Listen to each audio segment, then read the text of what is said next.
നമുക്കറിയാം പ്രവാസികളെ ഏറെ വലിയ ബുദ്ധിമുട്ടിലാക്കിയ ദുരിതത്തിലാക്കിയ ഒരു സംഭവമാണ് ഈ വാടക എന്നുള്ളത്. വാടക പല ഘട്ടങ്ങളിലായിട്ട് പല രീതിയിൽ ഉയരുന്ന ഒരു കാര്യമുണ്ടായിരുന്നു. അത് നിയമപരമായി കൂടി അവിടെ ഭരണകൂടം അതിന് ഒരു തടയിടുന്നു എന്നുള്ളതാണ്. വളരെ അശാസ്ത്രീയമായിട്ടൊക്കെ വാടക ഉയർത്തുന്ന കൂടുതൽ നഗരങ്ങളിലേക്ക് ഈ വാടക വർധന നിരോധന നിയമം നടപ്പിലാക്കുമെന്നൊക്കെയുള്ള വാർത്തകളാണ് വന്നുകൊണ്ടിരിക്കുന്നത്. നമ്മളോടൊപ്പം അഫ്താബ് റോമൻ ചേരുന്നുണ്ട്. അഫ്താബ്, വലിയ ഒരു തിരിച്ചടി പ്രവാസികളെ സംബന്ധിച്ചുണ്ടായത് ഈ വാടക നിരക്കിന്റെ കാര്യത്തിലായിരുന്നു. അത് കൃത്യമായി പരിഹരിക്കാനുള്ളതിലേക്ക് കാര്യങ്ങൾ എത്തിയിരിക്കുന്നത് നിയമപരമായി തന്നെ ആ രീതിയിൽ അതിനെ കൺട്രോൾ ചെയ്യാൻ ശ്രമിക്കുന്നു എന്നുള്ളതാണ്. പല സ്ഥലങ്ങളിലേക്കും ഇതേ പ്രശ്നം നേരിടുന്ന സ്ഥലങ്ങളിലേക്ക് കൂടി ഇത് എത്തിക്കുക, ഇത് നടപ്പിലാക്കുക എന്നൊരു തീരുമാനം എടുത്തിരിക്കുന്നു. എങ്ങനെയായിരിക്കും അത് നടപ്പാക്കുക?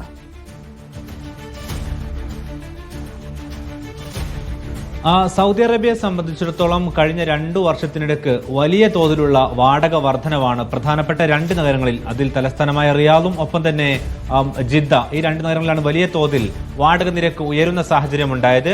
അതിൽ റിയാദിലെ സാഹചര്യം സവിശേഷമായിരുന്നു. പ്രത്യേകിച്ച് 2 വർഷത്തിനിടയ്ക്ക് സൗദി ഭരണകൂടം എടുത്ത ചില നിലപാടുകൾ, അതിൽ പ്രത്യേകിച്ച് വിദേശ കമ്പനികളെ സൗദിയിലേക്ക് ആകർഷിക്കുവാൻ വേണ്ടി നടത്തിയ ചില പദ്ധതി പ്രഖ്യാപനങ്ങൾ, അതിന് പിന്നാലെ വലിയ തോതിലൊരു ഇൻഫ്ലക്സ് സൗദി അറേബ്യക്ക് അകത്തേക്ക് ഉണ്ടാകുന്ന സാഹചര്യമുണ്ടായി. പ്രത്യേകിച്ച് ഖത്തർ, UAE ഉൾപ്പെടെയുള്ള രാജ്യങ്ങളിൽ നിന്നും വിവിധ കമ്പനികൾ സൗദിയിലേക്ക് എത്തുന്ന സ്ഥിതിവിശേഷമുണ്ടായി.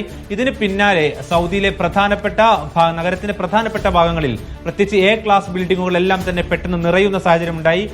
കിങ് അബ്ദുള്ള ഫിനാൻഷ്യൽ ഡിസ്ട്രിക്ട് പോലെയുള്ള KFD പോലെയുള്ള നേരത്തെ ഒഴിഞ്ഞു കിടന്നിരുന്ന ഭാഗങ്ങളിൽ കെട്ടിടങ്ങൾ പെട്ടെന്ന് നിറയുന്ന സാഹചര്യമുണ്ടായി. ഇതോടൊപ്പം തന്നെ പ്രവാസികൾ അവരുടെ കുടുംബങ്ങളെ കൂടി കൊണ്ടുവന്നതോടുകൂടി നഗരത്തിലെ കെട്ടിടങ്ങളിൽ മതിയായ സ്ഥലം തികയാത്ത സാഹചര്യം വന്നു. ഈ ഒരു ഡിമാൻഡ് മുതലെടുത്തുകൊണ്ട് ഇവിടെയുള്ള കെട്ടിട ഉടമസ്ഥർ വലിയ തോതിൽ കെട്ടിട വാടക ഉയർത്തുന്ന ഒരു സ്ഥിതിവിശേഷമാണ് കഴിഞ്ഞ 2 വർഷങ്ങളിൽ ഉണ്ടായത്. അതിൽ തന്നെ റിയാദിലെ കാര്യം പ്രത്യേകമായി എടുത്തു പറയേണ്ടത് 280% വാടക നിരക്ക് വർധന ഇവിടെ ഉണ്ടായി എന്നുള്ളതായിരുന്നു ഭരണകൂടത്തിന്റെ പ്രത്യേക അന്വേഷണ സമിതി കണ്ടെത്തിയ കാര്യം.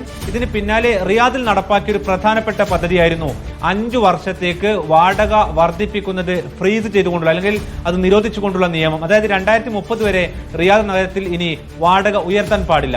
ഇന്നിപ്പോൾ ഉണ്ടായിരിക്കുന്ന വളരെ പ്രധാനപ്പെട്ട ഒരു അപ്ഡേറ്റ് എന്ന് പറയുന്നത് ഇത് മറ്റു നഗരങ്ങളിലേക്ക് കൂടി വ്യാപിപ്പിക്കാനുള്ള ഒരു പദ്ധതി സൗദി ഭരണകൂടം എടുക്കുകയാണ് എന്നുള്ളതാണ്. പ്രത്യേകിച്ച് അതിൽ ജിദ്ദ നഗരം പ്രത്യേകിച്ച് എടുത്തു പറയേണ്ടതാണ്. കഴിഞ്ഞ 2-3 വർഷങ്ങൾക്കിടയിൽ അവിടെ പല വിധത്തിലുള്ള അനധികൃത കെട്ടിടങ്ങളും ഒപ്പം തന്നെ കാലപ്പഴക്കം വന്ന കെട്ടിടങ്ങളും എല്ലാം തന്നെ പൊളിച്ചു നീക്കുന്ന സാഹചര്യം ഉണ്ടായിരുന്നു. ഇതിന് പിന്നാലെ തന്നെ വലിയ തോതിൽ അവിടെയും വാടക വർദ്ധിക്കുന്ന സ്ഥിതിവിശേഷം വന്നു ചേർന്നിരുന്നു. നേരത്തെ റിയാദിൽ നടപ്പാക്കിയ നിയമം നടപ്പാക്കുന്ന സമയത്ത് സൗദി കിരീടാവകാശിയുടെയും സൽമാൻ രാജാവിന്റെയും ഉത്തരവിൽ കൃത്യമായി പറഞ്ഞ കാര്യം, സമാനമായ സ്ഥിതിവിശേഷം ഉള്ള സ്ഥലങ്ങളിലേക്ക് ഈ നിയമം നടപ്പാക്കാനുള്ള അധികാരമുണ്ട് എന്നുള്ളതാണ്. അങ്ങനെയെങ്കിൽ ജിദ്ദയിൽ കൂടി കെട്ടിട നിരക്ക് ഉയരുന്ന സ്ഥലങ്ങളിലേക്ക് കൂടി ഇത് ബാധകമാക്കണം എന്നുള്ളതാണ് സൗദികൾ പ്രത്യേകമായും അവരുടെ എക്സ് പ്ലാറ്റ്ഫോമിലുള്ള ക്യാമ്പയിനിലൂടെ ആവശ്യപ്പെടുന്നത്. ആ നിലക്ക് അത് ഭരണകൂടം പരിഗണിക്കുന്നുണ്ട് എന്നുള്ളതാണ് അതിൽ പ്രധാനപ്പെട്ട കാര്യം. മറ്റൊരു വിഷയം, അടുത്ത വെള്ളിയാഴ്ച സാധാരണ ഇവിടെ ഏറ്റവും കൂടുതൽ ജനങ്ങൾ തിങ്ങി നിറയുന്ന ഒരു സ്ഥലം എന്ന് പറയുന്നത് വെള്ളിയാഴ്ച പള്ളികളാണ്.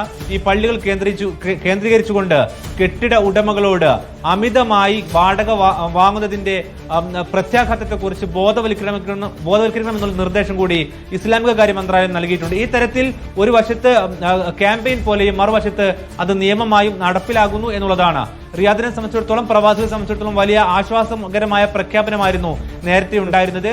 സൗദിയിലെ വാടക രീതി അനുസരിച്ച് നിലവിൽ ഈജാർ എന്ന് പറയുന്ന പ്ലാറ്റ്ഫോം വഴിയാണ് കെട്ടിട ഉടമസ്ഥനും വാടകക്കാരും തമ്മിലുള്ള കരാർ നടപ്പാക്കുന്നത്. പക്ഷേ ഇതിൽ നേരത്തെ വാടകക്കാരന് മാത്രം, അതായത് ഉടമസ്ഥന് മാത്രം അയാൾക്ക് തോന്നും വിധം ആളുകളെ ഒഴിപ്പിക്കുവാനും മറ്റുമുള്ള ചട്ടങ്ങൾ ഉണ്ടായിരുന്നു. പക്ഷെ പുതിയ ചട്ടങ്ങൾ പ്രകാരം കൂടുതൽ വാടകക്കാരന്റെയും അവകാശങ്ങൾ സംരക്ഷിക്കുന്ന, എന്ന് വെച്ചാൽ ഒരാൾക്ക് വാടക കെട്ടിടത്തിൽ തുടരണമെന്ന് ആഗ്രഹിച്ചാൽ അത് തുടരാവുന്ന തരത്തിലുള്ള നിയമമാണ് നിലവിലുള്ളത്.